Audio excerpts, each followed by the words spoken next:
This next session looks at the art of delegation. And I'd like to start with a quote from Woodrow Wilson, who was a president of the United States, who said, "I not only use all of the brains that I have, I also use all of those that I can borrow." And that has got to be, one of the key reasons why we should delegate. Because we don't have it all. We can't do it all. There was once a chap called Moses who was massively overworked because he thought that he had to do it all. And so people kept bringing jobs to him, and eventually his father-in-law, called Jethro, came and shared with him, "Hey, you cannot do this all on your own. You have to delegate this work to other people." Similarly, Jesus delegated a lot of work to his disciples. The early church recognized that they needed to delegate work to elders and deacons. There's so many examples throughout hundreds, thousands of years where we see the need for delegation to happen. But delegation is not straightforward. Why should we delegate? Well, I think that mostly it's because there are a whole bunch of benefits for you, the leader.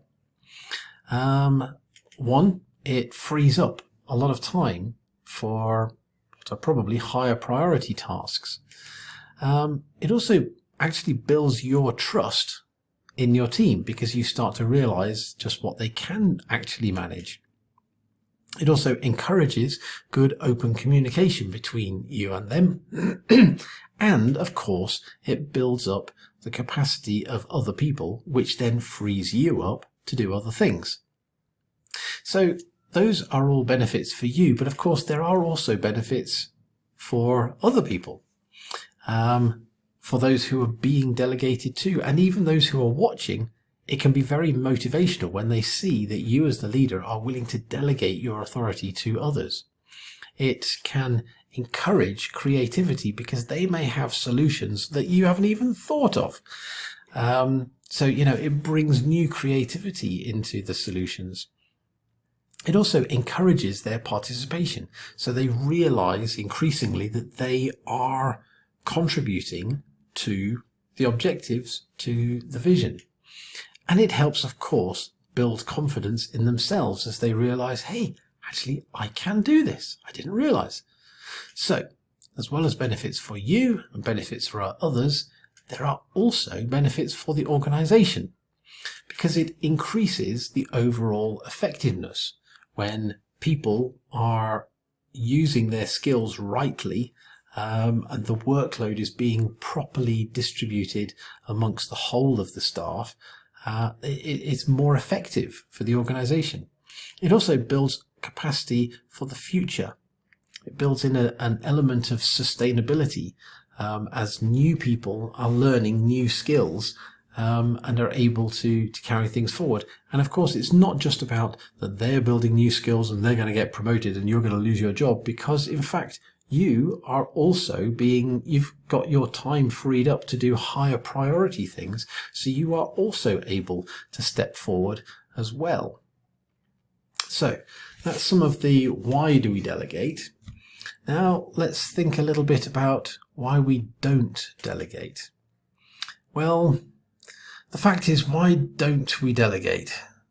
There are a bunch of reasons, but most of the reasons tend to fall into 6 categories.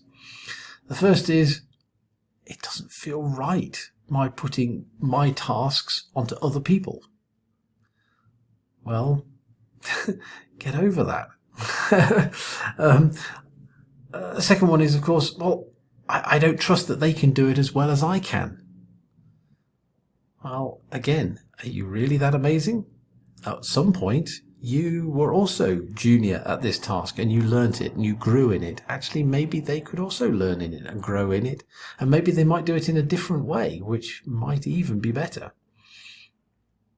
Or, yeah, but I can do this quicker myself. Trying to teach somebody else how to do it takes longer. Yeah, this time. How about next time? And the time after? And the time after that?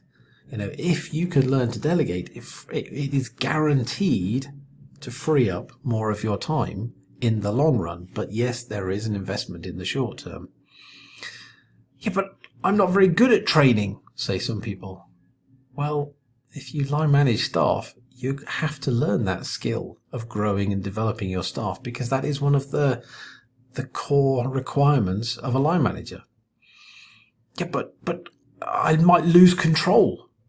They're going to start doing stuff that I'm no longer in control of. Well, why are you no longer in control of it? Just because they're doing it doesn't mean you are not ultimately in control. You are still the one who has to plan, to strategize, to give performance reviews on how well they do it. You are still in control. It's just that they may be now doing the task, and that frees you up to do other things. Yeah, but they might do it better than me. Yeah, they might. And then as a team, you've got a better solution than you had before. Surely that could look good for you as the team leader. But nevertheless, sometimes we don't delegate. And what do we do instead? We end up doing it ourselves. Or we dump the task onto other people. It's not properly delegating. We just say, oh, you have to do this. Go away, do it. Or sometimes we say, we want you to do it. No, hang on, not like that, like this. And we micromanage every single little detail. And that's also not proper delegation. Okay, let's think about what are the right kind of tasks to delegate. What should we be delegating? Well, I would suggest the best tasks to delegate are those tasks that are in some way repetitive.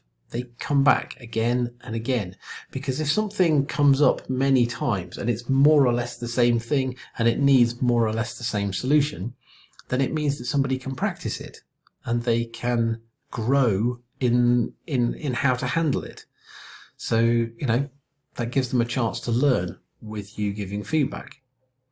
I think that tasks that are low risk are much better to delegate, because then if they do make a mistake and you don't spot it in time, it's not going to cause such a huge problem. I think tasks which are essentially a small detail in a bigger picture, I think those could be good to delegate, because people can see where it should fit in the whole thing, and so they're more likely to get their little bit correct. I think tasks that are well defined and have got very clear boundaries, those are better to delegate.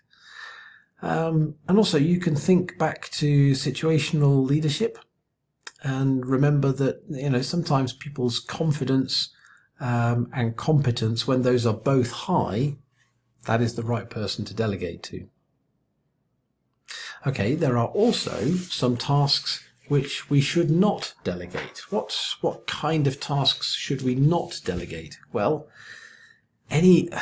obviously the inverse of everything we've just been talking about, but also tasks that have a confidential aspect, something that person should not be privy to. That is your information and you should not be sharing that information. Tasks that have a particularly high risk attached to them, either to the person who is carrying out the task or to the organization, those things you should not delegate and you should do yourself. Similarly, tasks which are particularly unpleasant, you should not delegate these, not just because they are unpleasant. That's not fair. It's not nice. Your staff will recognize what you are doing and they will not be impressed. You will not be winning their heart through that. And of course, you should not be delegating anything that is actually just a personal job for you. This has to be things which are related to the work of the organization. Okay. Now, within the field of delegation, there are often three words which come up. One is about responsibility, one is about authority, and one is accountability.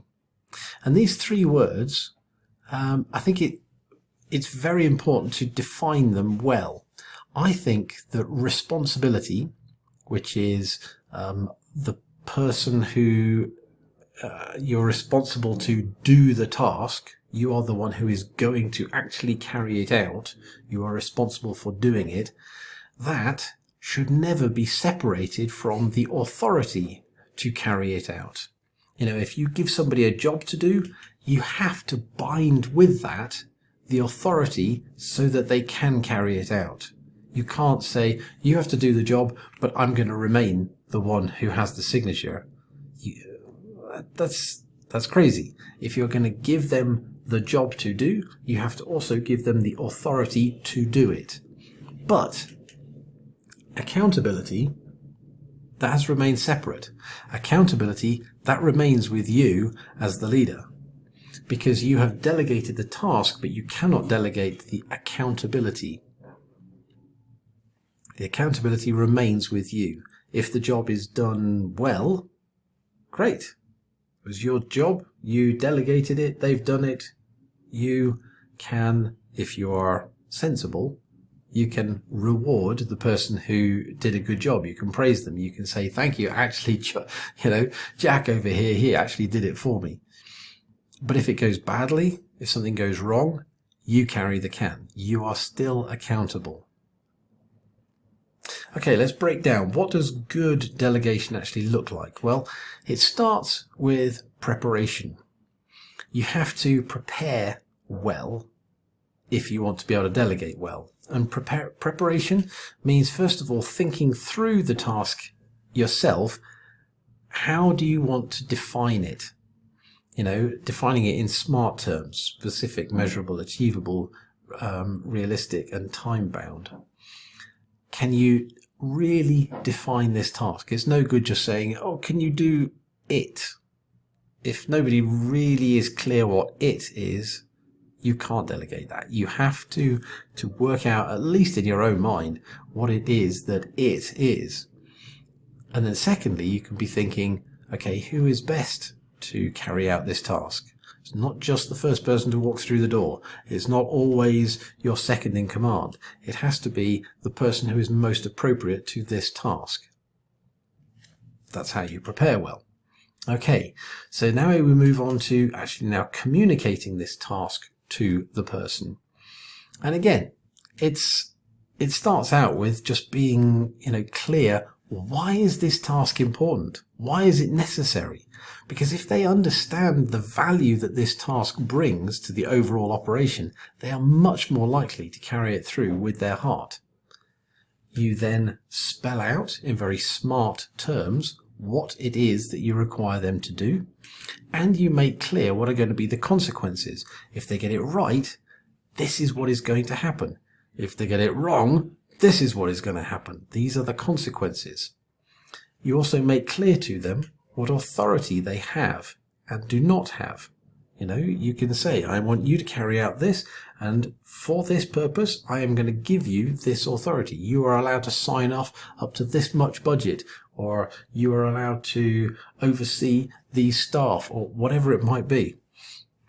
But you make clear what the authority level is, both to them and to other people, so that other people are aware, yes, this person now has the authority to do this. You also set in place some way of monitoring the activity, so that whilst they are going through it, you are giving them there's a chance for you to give feedback as you go through. This might be once every day. It might be once a week. It might be every hour. It depends entirely on what kind of task it is, how much risk is involved, whether they've ever done it before, etc. But there needs to be some sort of monitoring in place so that you can say, I'm there I want to meet with you on a regular basis to check up how it's going. What you do not do is tell them how to do the task. That you don't do, because if you want to engender some sense of creativity in all of this, you let them find a solution, because maybe they come up with a better solution than you had.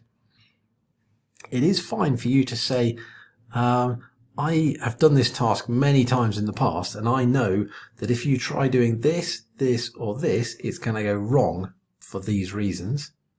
You can tell them potential risks and potential dangers. Please do. Save them the time of falling down those holes, but don't tell them how they should do it. let them find a solution which may be better than your solution. So you've now communicated it to them. Obviously, you now go through a process of monitoring with them. So they are now conducting the task. They're carrying it through. And as the leader, you may, because you've done it many times before, you may be able to see problems coming up because you have experience. And in which case, you need to tell them about that. You need to give them warning. It's no good just letting them fall into a hole. That's just not fair. So give periodic feedback where you are stepping in at regular intervals, daily, weekly, monthly, whatever it is. I don't know. You have to decide the right time frame that helps them to see their success building and growing, and that they are also learning through this process. You also need to back them up, because from time to time things will go wrong and they will bump into somebody else, a different member of staff, who says, "Hey, what do you think you're doing?" You have to back them up. Even if they are getting it wrong, you say, "I'm sorry, I've delegated this guy with the authority to do it. That's why he's doing it. If you have a problem with that, please come and talk to me about it." Of course, you can talk to your person privately and say, "What do you think you're doing? That's not," but in public, you back them. Because if they know that you have their back, they can move forward much more confidently, and they're much more likely to grow in it. And it will be a successful delegation. Sometimes they're going to come to you for advice. In your monitoring sessions, they're going to say, "Oh, I've got this particular problem. What should I do?" It is very tempting, as the person who has done the job many times before, for you to jump in and say, "Here's the solution. I can be your hero." But that's not what they really need if they're going to grow and learn through this experience. Instead, what you can do is you can ask them to define the problem and say, "Well, talk to me. Tell me what actually is the nature of the problem." Now, that's not it. Really define it, When they've defined the problem, then you can say, "Well, okay, give me 3 possible ways that you could solve this." Let them brainstorm. You're not giving them the solution. You're asking them to come up with a solution. Once they've generated some options, then you could say, "Well, okay, talk me through those 3 options. What are the pros and the cons? What are the benefits? What are the drawbacks?" And then once they've done that, again, you're still not actually expressing a view. You're still asking questions. You can then say, "Well, based on those pros and cons, which one do you think you should choose?" And of course, they don't want to go through all of this. They came to you because they want a solution straight away. They don't want all of this nonsense and asking all these questions. They just want, "Tell me the answer." But that's not how we grow best. The best way of growing in this delegation skill is if you, the leader, keep pushing it back onto them to say, "I want to support you. I'm helping you to ask the right questions. I'm helping you to find a solution, but you find the solution and you work it out, because then you will grow through this process and we might have a better solution at the end of it." So that's all about the monitoring of this. And of course, then at the end, when they have completed the task, there needs to be some sort of follow-up where you give them very clear feedback. Hopefully you've been giving on-the-spot feedback as you've watched them performing the task, but at the end you really want to go through it carefully and say, "Well, this was what was set, this is what you received, this is what you have achieved with it, this is the outcome. What do you think about all that? How do you feel you have grown? What lessons have you learned through this?"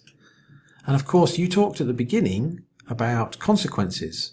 If this, then this, but if this, then this. Well, fine. Give them the correct consequences. Praise them in public if need be. Reprimand them. Tell them off if they got it wrong. Whatever was the consequences, follow through on that. And if they did find a better solution than you were previously working with, great. Explore it. Document it. Teach it to other people. take it forward as being a well done. Look, this person actually came up with a better solution than I did. And of course, sometimes things go wrong. Fair enough. You need to think as the leader, what did you do that was not right? Did you not properly clarify the issue at the beginning? Did you not give them enough guidance? Did you not monitor carefully enough? You are still accountable, and so you are the one who has to carry the can. So if something goes well, great, praise them for it, teach it to other people, let them show off a little bit. But if it goes wrong, you as the leader have to be thinking, what did I do wrong? What do I need to do differently next time? Now, sometimes when we talk about delegation, not just sometimes, actually most of the times when I've talked about delegation, you'll find that people are not comfortable with the idea of delegating tasks. Now let me show you two different managers. Let's say there's manager A. They have great personal results. They really achieve a lot, and their boss knows it. They are highly skilled and they are irreplaceable. You could not replace them.